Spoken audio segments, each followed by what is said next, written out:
መጾም ፈለገች። የዛኔ ሰውየው ደግሞ ቀን ላይ ግንኙነት ማድረግ ፈለገ። ከዚያ በኋላ የዛኔ እምቢ አትለውም፣ ጾሟን ትፈታለች። አሜን ነው። ጥያቄ ተከራክረን ነበር ቤት ውስጥ። ጥያቄ እንግዲህ የቀደሙት ነቢያቶች መጽሐፍ የተሰጣቸው እንደ ኢሳ፣ ሙሳ፣ ዳዊት ያምልኮ አላህን የሚያመልኩት በምን መንገድ ነው? አሁን እኛ በሰላት ነው አላህ የምንገዛው።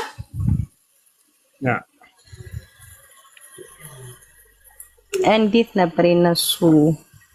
እነሱም ልክ እንደኛ ሶላት በመስገድ አገዛዝ። አንድ ወንድሜ ቅዳሴው ላነብ ቅዳሴ ምናምን ብሎ ሂሳብ የለም። አንድ ወንድሜ ምን አለኝ? ነብዩላህ ኢሳ ቅዳሴው ላነበራቸው ማለት ሰማ። እሺ ምን ታድርግና እንዳምጨህ የምን ቅዳሴ ነው? ነቢያቶቻችን ልክ እንደኛ ምን ታድርጊው ልክ እንደኛ አምስቱን ታላላቅ የእስልምናን መሰረቶች ይፈጽሙ ነበር። በተለይ ዒሳ አለይሂ ሰላም፣ ሁሉም ነቢያት ዛሬ ልክ እኛ እንደምንገዛው አላህን በዚህ መንገድ ነው የሚገዙት። ማስረጃ የመጀመሪያው የእስልምና መሰረት ምንድነው? بني الإسلام على 5 شهادة لا إله إلا الله وأن محمد رسول الله وإقام الصلاة وإيتاء الزكاة وصوم رمضان وحج بيت الله الحرام من استطاع إليه سبيلا أرلا سلازي يمجمع يسلمنا مسارة من دناو كأنه أملاك كالله بستقر بأونة الملك للا أملاك إلا مرو ما مسكر عندهم يا نبي عند نبي للتعمل الجبال يكبروا تكبر كرسو يا الله ملك تنيانا بلو معمل ታዲያ ነብያቶች የመጀመሪያው ትምህርታቸው ይሄ ነበረ። ዒሳ ምናምን ኢየሱስ ክርስቶስ ለአንድ አምላክ ነው የሰበከውስ። ይሄ አንድም ሶስትም ብሎ በፍጹም ነብያት አላስተማሩም። የትእዛዛት ሁሉ ፊተኛይቱ እስራኤል ሆይ ስማ ጌታ አምላካችን አንድም ሶስትም ነው። ላላላላ እስራኤል ሆይ ስማ ጌታ አምላካችን ስላሴ ነው። አረ በፍጹም እስራኤል ሆይ ስማ ጌታ አምላካችን ኢየሱስ ክርስቶስ ነው። ላ አይደለም፣ ጌታ አምላካችን አንድ አምላክ ነው። ማን? የኢየሱስ ክርስቶስ አምላክ የአብርሃም የይስሐቅ የያዕቆብ አምላክ። እሱን ነበር ሲያስተምሩ የነበሩ ነብያት። ታዲያ በዚህ መንገድ ላይ እንደሆነ ዒሳ ራሱ በቁርአን ላይ ይሄንን የመጀመሪያውን መሰረት ሲያስተምር ወኢነላህ ረቢ ወረብኩም ፈዕቡዱሁ ሃዛ ሲራጡን ሙስተቂም አለ። የእኔም ጌታ የእናንተም ጌታ እርሱ አላህ ብቻ ነው፣ እርሱም በብቸኝነት ተገዙት፣ ይህ ነው ቀጥተኛው መንገድ አለ። ስለዚህ ዒሳ የመጀመሪያውን የሻሃዳ ቃል ያስተማረ ነብይ ነው እሱ። ወኢነላህ ረቢ ወረብኩም የእኔም ጌታ የእናንተም ጌታ አንዱ አምላክ አላህ ብቻ ነው፣ ከእርሱ ውጭ ሌላ አምላክ የለም፣ እርሱም በብቸኝነት ተገዙት አለ። እሺ ቀጣዩ ምንድነው? ከዚያው ጋር በተያያዘ ዒሳ የአላህ መልእክተኛ መሆኑን ማስተማር ነው አይደል? ዒሳ የአላህ መልእክተኛ መሆኑን አስተምሯል ወይ? አዎ በደንብ አድርጎ። ወኢዝ ቃለ ዒሳ ብን መርየም ያ በኒ እስራኤል ኢኒ ረሱሉላህ ኢለይኩም፣ እናንተ የእስራኤል ልጆች ሆይ እኔ ወደ እናንተ የተላኩኝ የአላህ መልእክተኛ ነኝ አላቸው ይላል። ስለዚህ የመጀመሪያው እስልምና መሰረት ያው። ሁለተኛ እስልምና መሰረት ምንድነው? ኮሜንት ላይ ጻፉ እስኪ። ሁለተኛ እስልምና መሰረት ምንድነው? ከሸሃደተይን በመቀጠል ማንም ይመልስ? ሶላት አይደለ? ያና ሶላት። ታዲያ ዒሳ አለይሂ ሰላም ይሰግድ ነበር ወይ? አዎ በደንብ አድርጎ። ማስረጃ በሱራ መርየም ላይ ወአውሳኒ ቢሶላት፣ አምላክ አላህ ሶላት እንድሰግድ አዞኛል አለ። ይሰግድ ነበር።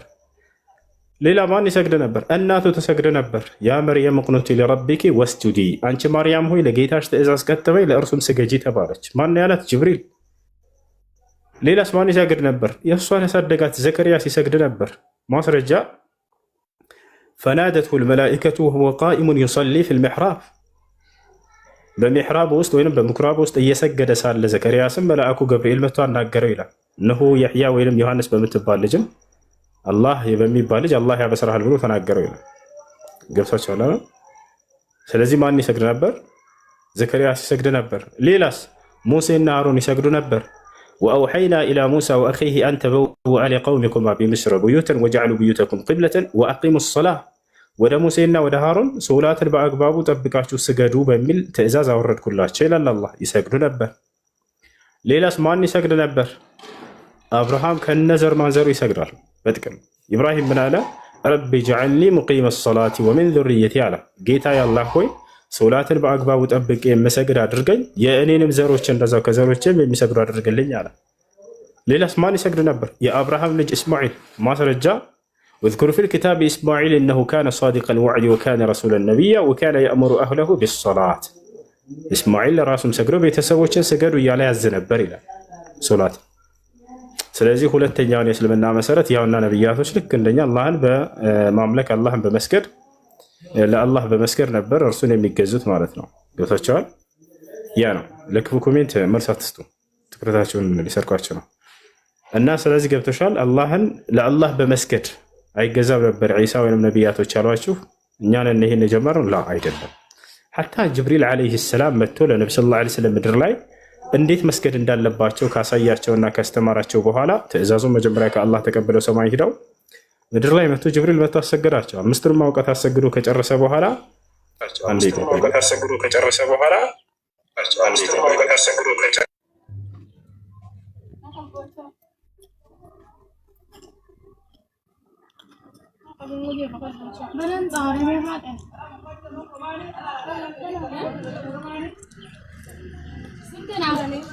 ولما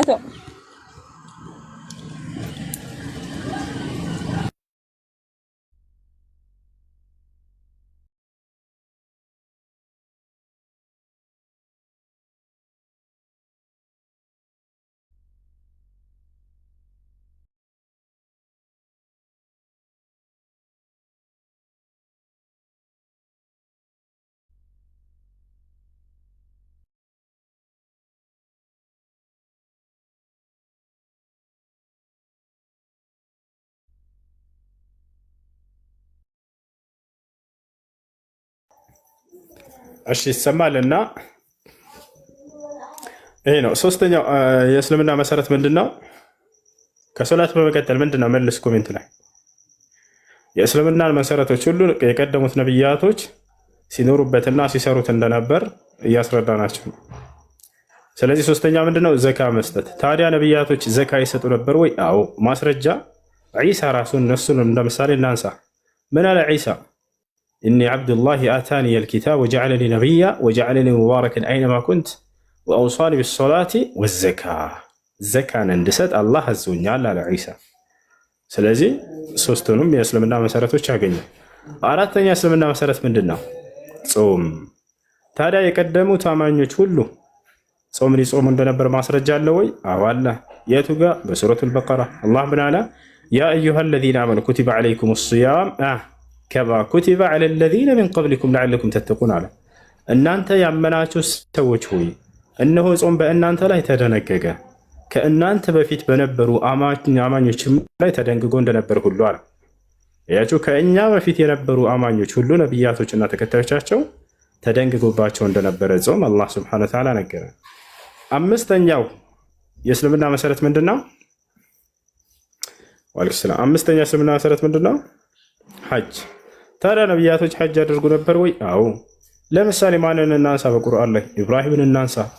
ኢብራሂም ዓለይሂ ሰላምን አላህ ሲያዘው ምን አለው? ወአዚን ፊናስ ቢልሐጅ አለው። ኢብራሂም ሆይ ሰዎችን ሁሉ ሐጅ እንዲያደርጉ እዘዛቸው አለው። ተጣራ ሰበብ በሐጅ ላይ ነው። ስለዚህ ኢብራሂም ዓለይሂ ሰላም የሐጅን ትእዛዝ ተቀብሎ ጭራሽ ካዕባን ሰርቷል። እሱ በዘመኑ ካዕባን አድሷል። እርሱና ኢስማኤል ከልጁ ጋር አላህ ቃል ኪዳን ይዞባቸው የሐጅ መፈጸሚያ ስፍራውን ማለት ነው። ገብታችኋ? ያ ነው ለሶላት አቅጣጫና የሐጅ ስነ ስርዓት መፈጸሚያ ይሆን ዘንድ ካዕባን ሂድና እደስ ስራ ብሎት አላህ አዞት ሰርቶታል። ኢብራሂም በሱረቱል በቀራ ላይ ይገኛል። እና ይሄን ይመስላል። እና ስለዚህ እኛ በነብያቶች መንገድ ላይ እንዳለን ያውና ማስረጃዎቻችን ይሄ ነው። ሌላ ጥያቄ ያነሳለ? ሹክራን አመሰግናለሁ። አይ ቅዳሴ አለ ምናምን ጥያቄ ያለኝ። እሺ ጥያቄ ምንድን ነው? መቀጠል እችላለሁ? መቀጠል አይቻልም፣ መጀመር ነው። መቼ ጀመርሽ? ሰላም አለይኩም። ወዐለይኩም ሰላም ወረሕመቱላሂ ወበረካቱ። እሺ ጥያቄ ኑር አልከፈተም?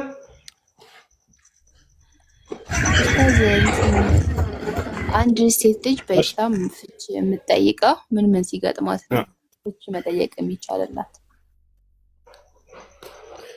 አንድ ሴት ልጅ ባሏን ፍቺ መጠየቅ የምትችለው ምን ሲያጋጥማት ነው? ባሏ በመጀመሪያ አንደኛ አላህ ግዴታ ያደረገበትን ተግባሮች አልፈጽምም ካለ፣ ለምሳሌ ሶላት ግዴታ ነው አይደል? አዎ። ይህን ሶላት አልሰግድም ካለ ትመክረዋለች፣ ታስመክረዋለች። እምቢ ካለ የዛኔ ፍቺ መጠየቅ ትችላለች። ልክ እንዲሁ ማናቸውንም ግዴታ የሆኑ ተግባራቶች። ሌላኛው ምንድነው? አላህ ስብሐነሁ ወተዓላ ሐራም ያደረገውን ተግባር የሚዳፈር ከሆነ አሁንም ይህን ትመክረዋለች፣ ታስመክረዋለች። ከተስተካከለ እሰየው፣ እምቢ ካለ ግን ፍቺ መጠየቅ ትችላለች። ለምሳሌ አስካሪ መጠጥ የሚጠጣ ከሆነ ሐራም ነው አይደል? ስለዚህ እሱን የሚጠጣ ከሆነ ትመክረዋለች፣ ታስመክረዋለች። እምቢ ካለ አላህ ሐራም ያደረገውን ነገር የሚዳፈር ከሆነ በዚያ ላይ ፍቺ መጠየቅ ትችላለች። ሶስተኛ የማስተዳደር ግዴታ አለበት አይደለ? እየቻለ ይሄ ሰውዬ አላስተዳድርም ካለ ሚስቱን የዛኔ መክራው አስመክራው ምንም መፍትሄ ካልተገኘ ፍቺ መጠየቅ ትችላለች። አራተኛ በእርሷ ላይ ድንበር የሚያልፍባት ከሆነ ሊሰድባት ይችላል፣ ሊዘልፋት ይችላል፣ ሊደበድባት ይችላል፣ ሊያንቋሻት ይችላል። ይሄም ፍቺ የሚያስጠይቅ ነው። መክራ አስመክራው። ምክንያቱም ለሚስቱ ክብር ይገባልና አብሯት የሚኖር ከሆነ ሰው። አራተኛ ከእርሷ አልፈው ቤተሰቦቿ ላይ ድንበር ወሰን የሚያልፍ ከሆነ እናቷን፣ አባቷን፣ ወንድሞቿን የሚሰድብባትና የሚዘልፍባት ከሆነ መክራው አስመክራው እምቢ ካለ የዛኔ ፍቺ መጠየቅ ትችላለች። አምስተኛ ሐራም ስራ በመስራት ላይ እርሷን የሚያስገድዳት ከሆነ ለምሳሌ በወር አበባ ጊዜ መገናኘት ይቻላል አይቻልም? አይቻልም። በዛን ጊዜ ካልተገናኘሁ ብሎ ይሄ ሰው አስገደዳት። የዛኔ ይሄንን ነገር መክራ አስመክራው የማይስተካከል ከሆነ ፍቺ ትጠይቀዋለች። ሌላው ልክ እንዲሁ ሌላ ሐራም ነገራቶች ከአካል ውጭ የሆኑ ነገራቶች፣ ለምሳሌ የሰው ገንዘብ እናጭበርበር ብሎ ይሄ ሰውዬ አስገደዳት። ሐራም ነው አይቻልም ብላ ትከለክለዋለች። በዚያ ነገር ላይ እሱ ጫና የሚያደርግባት ከሆነ ፍቺ መጠየቅ ትችላለች። ልክ እንዲሁ አላህ ግዴታ ባደረገባት ነገር ላይ ስምንተኛ ነው ሰባተኛ አላህ ግዴታ ባደረገባት ነገር ላይ ያንን እንዳትፈጽም ጫና የሚያደርግባት ከሆነ ለምሳሌ የረመዳን ጾም አለ። የረመዳን ጾም ግዴታ ነው፣ ዋጅብ ነው። እንዳትጾም ቀን ላይ ግንኙነት ጠይቀ ይሄ ሰውዬ ሐራም ነው አይቻልም አለችው። በዚያ ነገር ላይ ግን ጫና እያደረገባት አስቸገራት። የዛኔ መክራስ መክራን ቢካላ አሁን ፍቺ መጠየቅ ትችላለች። ሱና ጾም እስከሆነ ሱና ጾም ከሆነስ ለምሳሌ ሰኞና ሐሙስን መጾም ፈለገች። የዛኔ ሰውየው ደግሞ ቀን ላይ ግንኙነት ማድረግ ፈለገ። ከዚያ በኋላ የዛኔ ቢያትለው ጾሟን ትፈታለች። አሜን ነው የጌታ ሰዎች። በዚያው አንጻር እርሷ እኩል የሆነ መብት አላት። ጾም ሰኞና ሐሙስ ጾም፣ እሱ ቀን ላይ ግንኙነት ማድረግ ፈለገች፣ እሷ መፍታት ግዴታው ነው። እሱ እኩል የሆነ መብት አላቸው። አላህ በቁርአን ላይ ወለሁነ እንደነገጣቸው ሱና ጾም ከሆነ ይፈታል። ሱና ጾም ከሆነ ይፈታል። ግዴታ ከሆነ ግን ዋጅብ ጾም ከሆነ የዛኔ እንትናት ነው አያስገድዳትም። የዛኔ ያስገድዳል። ገብታችኋል? እና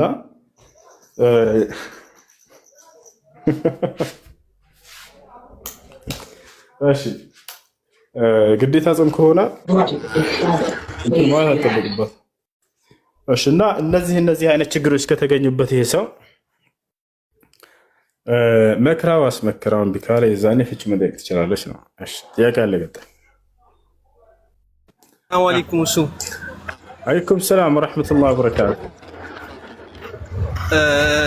የሴቶች ቀሚስ እና ሱሪ ምናምን አጫጭር ቀሚሶች ምናምን መስራት እንዴት ይታያል?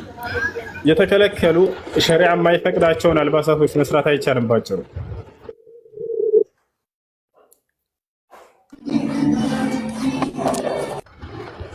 እና አይቻልም ማለት ነው። ሸሪዓ የማይፈቅዳቸው አልባሳቶች ከሆኑ አይቻልም እነሱን መስራት። እሺ ጀዛከላሁ ኸይረን። ያኩ ሰላም አለይኩም ወራህመቱላህ። ሰላም አለይኩም። አለይኩም ሰላም ወራህመቱላሂ ወበረካቱ። ሰላም አለይኩም ወበረካቱ። ኡስታዝ ሰማን?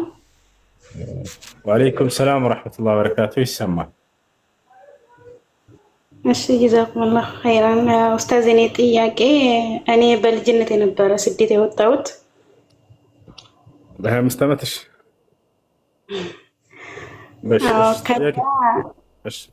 አዲስ ከዛ እኔ ሌላ ሀገር ሂጄ አላውቅም፣ አዲስ ነበርኩ። ከዛ በሰውዬው ወስዶኝ በ6 ወር ጠፋው ማለት ነው። እሺ ከዛ እኔ አላውቅም ነበር ያን ጊዜ ሐራም መሆኑን፣ አሁን ነው ያወቅኩት። ግን ካወቅኩ በኋላ በጣም ሰላሜን አንስቶኛል። ብሩን ደግሞ መክፈል አልቻልኩም። እንዴት ማድረግ አለብኝ? ከመክተብ አምጥቶች ነው ወይንም ከኢትዮጵያ አምጥቶች ነው አንቺ የጠፋሽው እዛ፣ ወይንስ በባህር ሄደሽ እየሰራሽ ጠፍተሽው? ኖ ዱባይ ነው ያለሁት። ከመክተብ ነው የወሰደኝ ሰውዬው። መክተቡን ብር ከፍሏል። ደግሞ እቃማ ስሩቶኛል። ከዛ እኔ አላቅም ነበር ያኔ እኔ አዲስ ነበርኩ። ከዛ ጢፊ ስሉኝ በቃ እኔ ዝም ብዬ ጠፋው። ያኔ አላቅም እኔ እንትኑን ሁሉም ምንም አላቅም ነበር። ህጉን ሳታውቂ ጠፋሻቸው?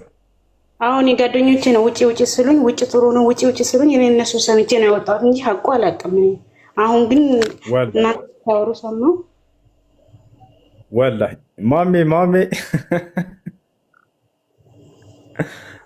ማሜ ናይቼ የሳኩትና አሰማይኩ ያው ማሜ ወላሂ።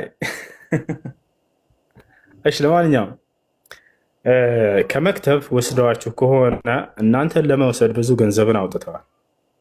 ስለዚህ ያን ገንዘባቸውን መመለስ አለባችሁ። አውቃችሁ ሆን ብላችሁ ያለምንም ምክንያት ጠፍታችሁ ከሆነ የተሻለ ደሞዝ አገኛለሁ ብሎ የጠፋ ሰው በድሏቸዋል። እነዚያን ሰዎች እናንተን ለማውጣት ለመውሰድ ከመክተብ የከፈሉት ገንዘብ አለ። ያ ሐቃቸው ነው። ኢትፋቅ አድርጋችሁ ስምምነት ተስማምታችሁ ይሄን ያክል ለ2 ዓመት ብላችሁ ተስማምታችሁ ተፈራርማችሁ ከገባችሁ በኋላ እነሱን አክስራችኋቸዋል። ስለዚህ ያ ገንዘብ ሐቃቸውን ሊመለስ ይገባል።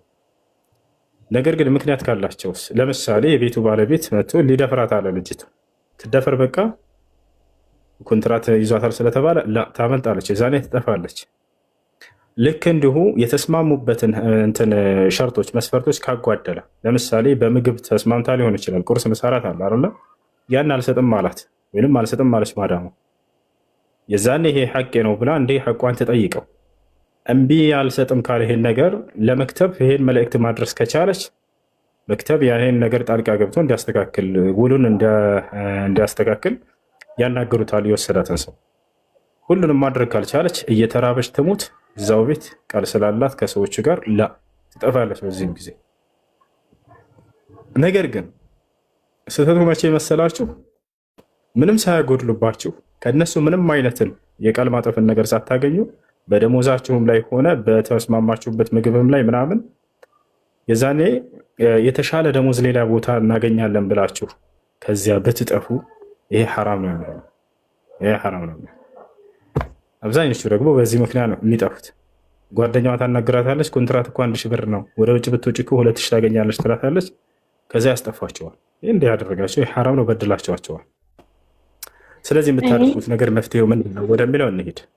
መፍትሄው ነቢያችን ሰለላሁ ዐለይሂ ወሰለም ሐዲስ ላይ ሲናገሩ መን ካነት ዒንደሁ መዝለመቱን ሊአኺሂ ፈልየተሐለልሁ። ኮፍያ ነው የለበስከው? ተመልጬ ይመስላል። ወላሂ ያዝ አልመለጥም። አዑዙ ቢላሂ ብለን መመለጥ። እሺ ማንኛውም አዛን እያለ ጨርስና እንቀጥላለን።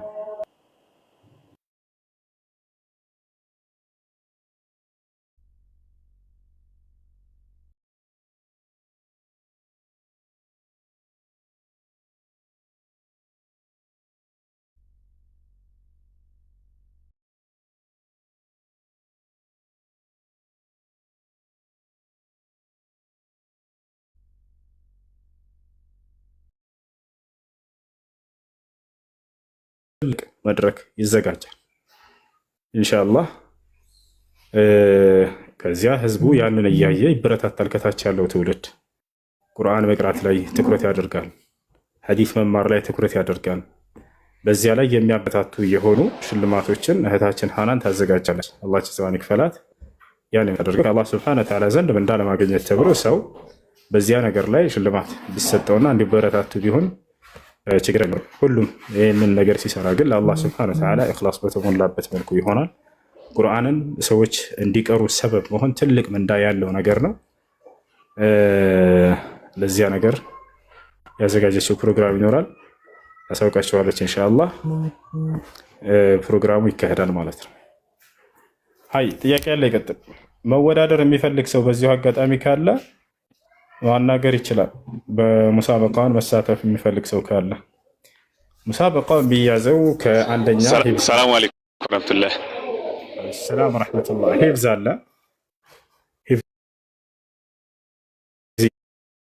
ይቀራል በሚለው ልክ እንዲሁ ድምፅ አለ። እነዚህ ሶስቱ ወሳኝ ናቸው።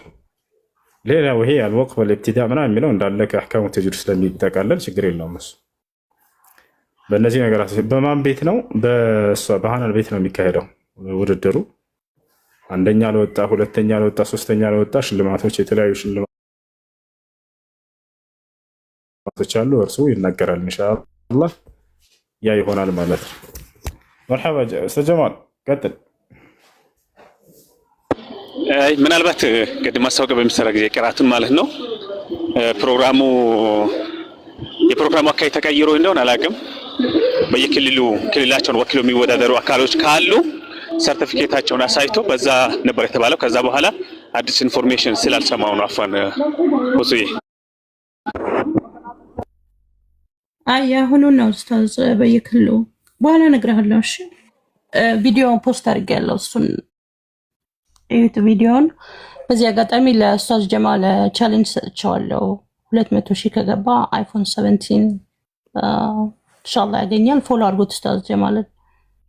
ቴንክ ዩ። መርሐባ ሀይ ቀጥሉ።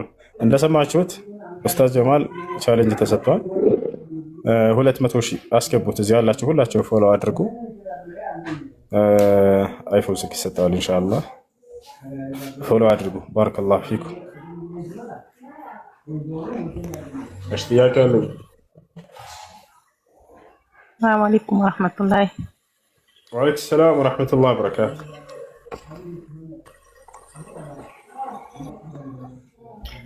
እንዴት ነህ? ጥያቄ ነበረኝ።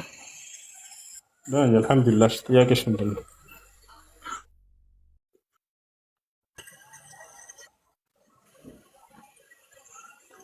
እሺ